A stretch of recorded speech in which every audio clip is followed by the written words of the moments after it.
I am Marissa Mohi. You probably know me from Twitter as @GentleMarissa. I used to write a column for the Lost Ogle that was an advice column. We stopped doing that because nobody sent in emails asking for advice, and I got tired of making up the questions to write advice for. So, we have a column called Monday Morning Tweets, and it's kind of just where I take out my frustrations on local Twitter. By day, I work as a technical writer for a defense contracting company, which is just very straight-laced, lots of numbers, lots of processes. And I feel like my employers don't know, who I am on Twitter, really, and that's probably a good thing. But through writing for the Lost Ogle, I get to do stuff like this. You've kind of heard about the interesting relationship the Lost Ogle has with OPUBCO, but I'm really excited, to be invited to be on stage, and it's really great, when the nerdy girl has her moment in the spotlight, and there's absolutely nothing that could go wrong when the outsider is asked, to be up here. So I've just, okay, I think we're good. So I would like to start you off with one of my favorite tweets of all time. This is from July 15th, 2012. Nick Collison tweeted, "Staring at the clock, waiting till I can put my kid to bed so I can watch the new Breaking Bad episode." And then this person, I don't even know who this is, but I have so many screen caps of this tweet. @Gothball tweeted, "I've always wanted to be a stepmom." And that's how I imagine that you would have to read that. So, Twitter's kind of an interesting medium in that with Facebook, you get instant gratification with the likes and the comments, and your kindergarten teacher's your friend and really encouraging, like, "Marissa, you're so sweet, and you do such a good job, and I'm really proud of what you've become." And then on Twitter, you're just yelling into the void constantly until, after 2 years, people start following your account. Unless you do something like this, and then immediately, everybody knows who you are. So if you're looking for followers, you can either work really hard and put out really great content, or you can ask Nick Collison to be the stepmom to his child in a really creepy way. So a cool thing about Oklahoma City, I think, it can be cool and it can also be the worst thing in the world. Becky kind of talked about small towns. I think Oklahoma City is still kind of small town in that I know pretty much everybody by 2 degrees of separation just by virtue of having been born in the metro and growing up here.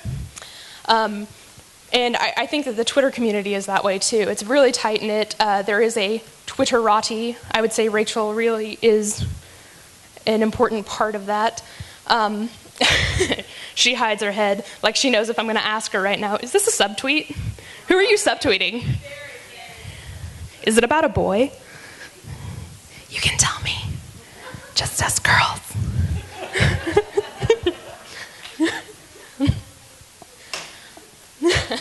So it's totally about a boy, you guys.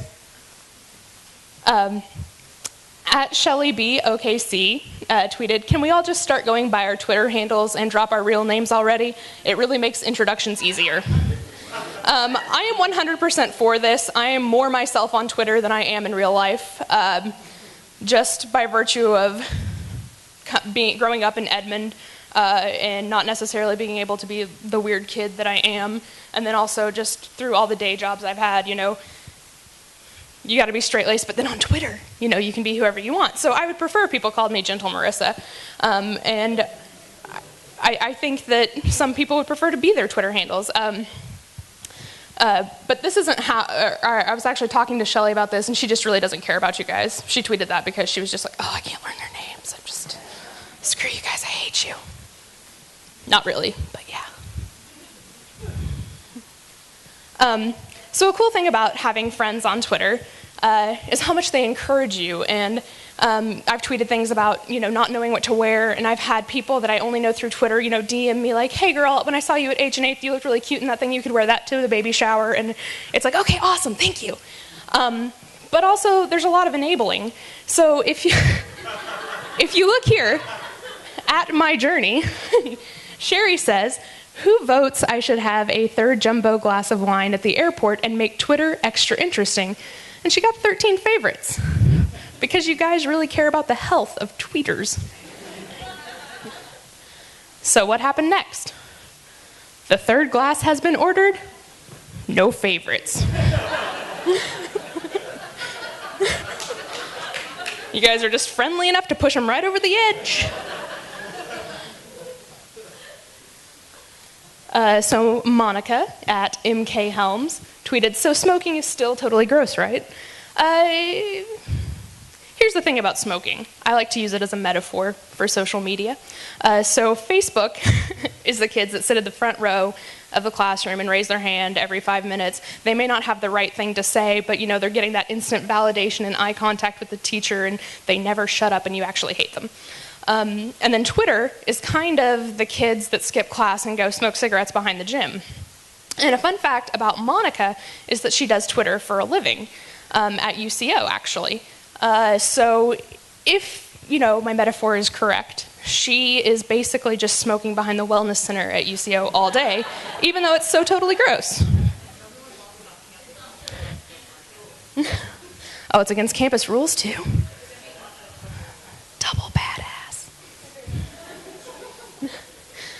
Okay, so we all heard Steve earlier today. He's everyone's favorite local journalist. He said, "Here's a teaser for my appearance at Confluence Con. I will give an answer to 6 questions I am frequently asked, but avoid answering." Okay, those questions were cool, but I have 6 more. These are the ones I care about, Steve. Is there a Steve Lackmeyer signal on the top of the Devon Tower? Are you the House of Cards Zoe Barnes to Mick Cornett's Frank Underwood? Have you ever seen the Skirvin Ghost?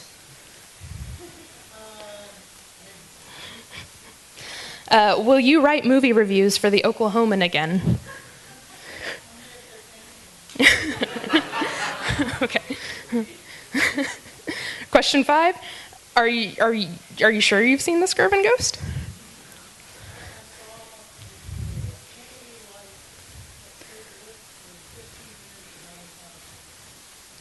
Ooh.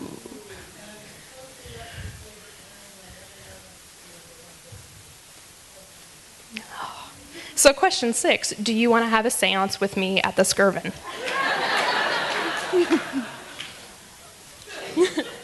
We're totally going to make this happen. I'm going to wheedle you until we do it.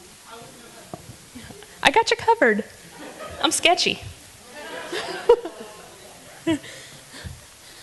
All right, well, so Steve is the consummate professional, and he does things on Twitter that I would love to do because he has a Twitter account that is associated with his professional persona, and I think that's awesome.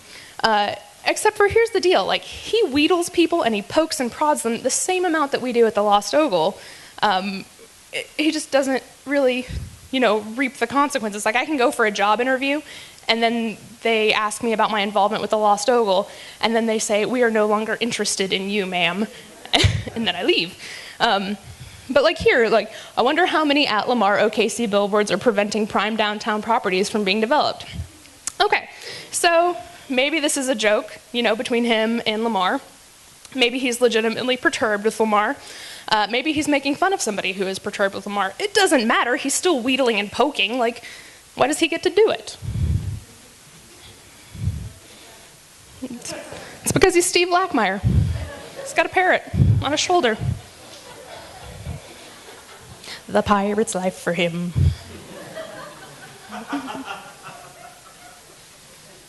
Okay, so, and we've talked to David today. He is also a professional with OPUBCO. He tweeted, "Looks a lot like poop in the play place and bathroom at McDonald's on 126th and MacArthur in OKC." His tweets do not reflect the views of his employers, who think that happens to look like a Tootsie Roll. That's journalism. He also tweeted, "You can tell these Oklahoma earthquakes are fracking induced because they start with a farting sound and leave the lingering smell of methane."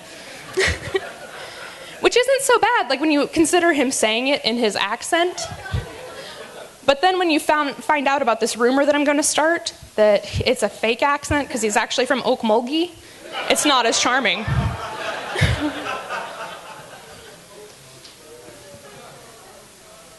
But what does he do for real? I'm really confused, personally.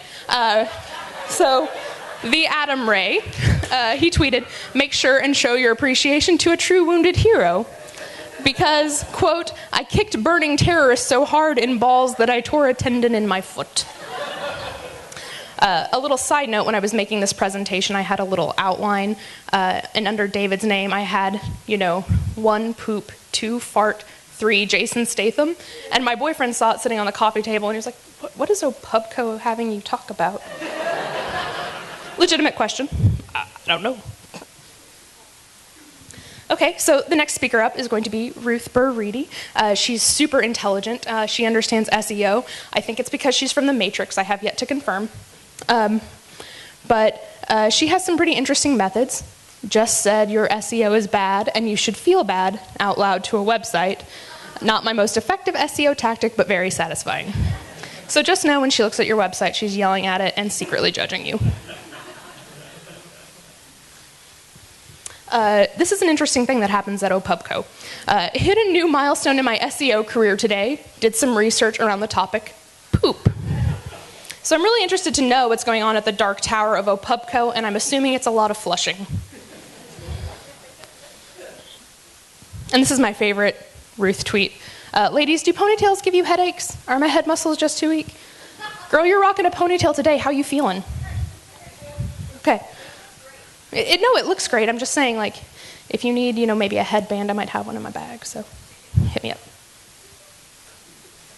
Okay, so we heard from Ryan earlier. He's no longer here, so I get to be as mean as I absolutely please. He said, okay, Twitter, settle a debate for me. Weird or not weird? Watching porn with your significant other. I wish he were here because I'd like to know the answer. It's legitimate research. You can use Twitter as a research tool.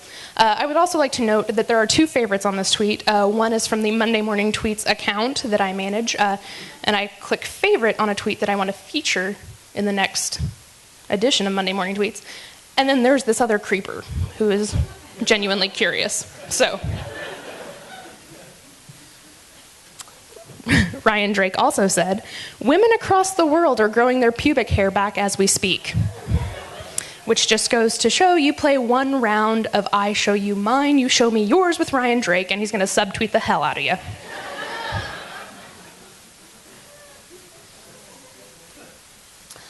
All right, we have some corporate people here. It looks like Shannon Brown at OKC Cowboy said, my boss told me to dress for the job I want, not the job I have. Now I'm in a disciplinary meeting dressed as a Cancun pool boy.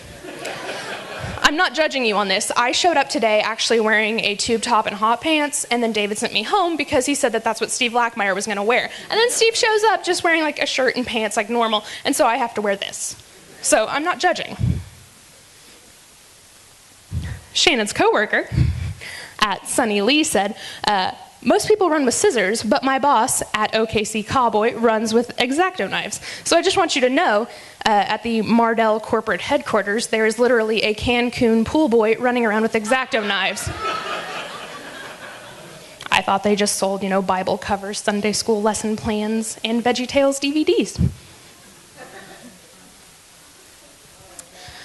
So my girl, Brandy, at Brand Van Chemist, she is a legit chemist, says, done with my hashtag KimJob interview, hashtag do work, and there's her Instagram picture after her interview.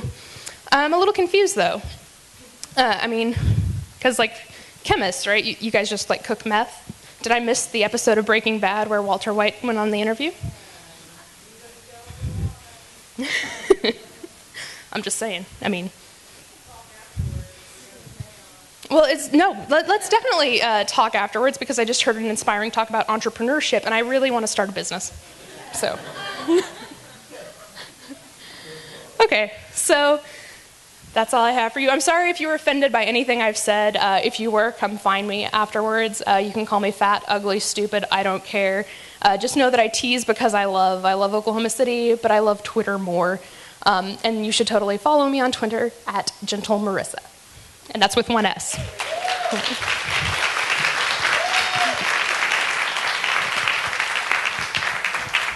Thank you, Marissa. I'll deal with that in a minute. I told you that we weren't going to have any time for questions, but actually we have a moment. Okay, let's do this. How do you feel about this? I feel pretty good. I didn't study. I'm sorry.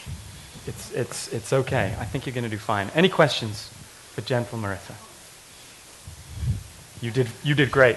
Well, thank you. That was a lot of fun. I'm going to start doing Monday morning tweets live all the time. I have a question for you, actually. Okay.